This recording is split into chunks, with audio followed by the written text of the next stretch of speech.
Olá, meu nome é José Carlos, eu sou aluno da Universidade de Brasília, do curso de Fisioterapia, e hoje vim trazer os resultados da minha pesquisa, que tem como título: Os pacientes pós-Covid grave e críticos apresentam sequelas tardias semelhantes na força muscular, equilíbrio e funcionalidade, um estudo transversal.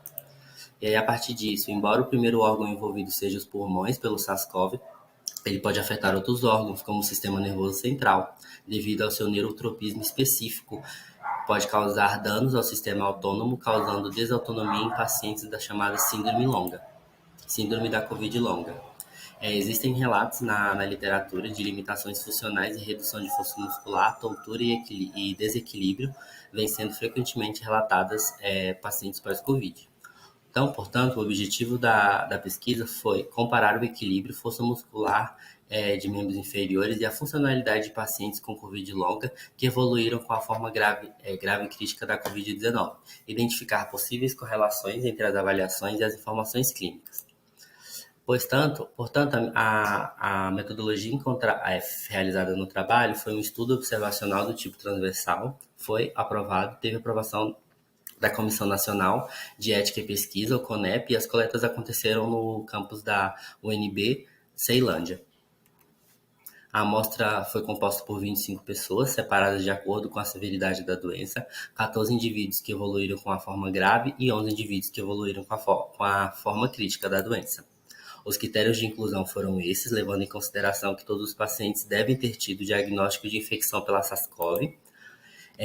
Os critérios de exclusão foi o uso do dispositivo de auxílio e também ter diagnóstico prévio de doenças neurológicas. A avaliação, ela seguiu a seguinte racional: avaliação inicial, avaliação funcional, avaliação de equilíbrio e avaliação de força muscular. A análise estatística foi realizada pelo IBM, SPSS, e os valores expressos aqui foram, em média, desvio padrão, intervalos, frequências absolutas e frequências relativas.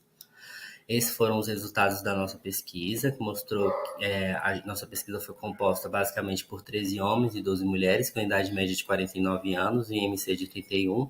90% dos voluntários tiveram lesão pulmonar maior que 50% e 46% fizeram uso de intubação orotraqueal. Esses foram os resultados encontrados no teste de equilíbrio, que não tivemos nenhuma diferença significativa. Os valores também relacionado ao mini best test e o teste de força isométrica máxima. Esse aqui é o teste de sentar e levantar também, com seus valores obtidos. E essa terceira tabela mostra a correlação de Pearsall entre os desfechos físicos e funcionais. Então, a gente encontrou a associação moderada entre idade e avaliações de equilíbrio, entre testes funcionais e força de membro inferior. O presente estudo mostrou semelhanças nos desfechos avaliados entre os grupos graves e críticos, o que sugere que a severidade do acometimento pela Covid não tem relação com os desfechos avaliados. Já a associação entre as características clínicas e os desfechos avaliados, a idade demonstrou associação moderada com as avaliações de equilíbrio. Entre os desfechos analisados, a força muscular também apresentou uma associação moderada com as avaliações funcionais.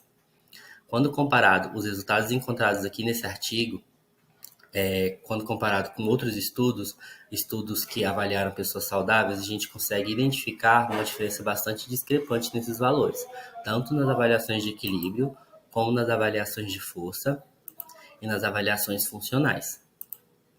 Portanto, uma das limitações do estudo foi a heterogeneidade da amostra, faixas etárias muito variadas, tempos de alta, os tipos de internações hospitalares foram muito diferentes e a dificuldade também encontrada foi em parear os diferentes grupos. Portanto, concluindo, a comparação entre as avaliações de força muscular de membros inferiores e equilíbrio e funcionalidade, não identificamos diferença significativa entre os grupos. Correlações encontradas foram moderadamente positivas entre a idade e o controle postural, em tarefas duplas de olhos fechados e abertos, entre a idade e força muscular, e com relação à funcionalidade, o teste de sentar e levantar e o mini-best tiveram relação com a força de membros inferiores. Trazendo esses resultados para a nossa realidade, esses estudos podem ser utilizados para o desenvolvimento de programas de reabilitação para essa população pós-Covid. Muito obrigado, e essas foram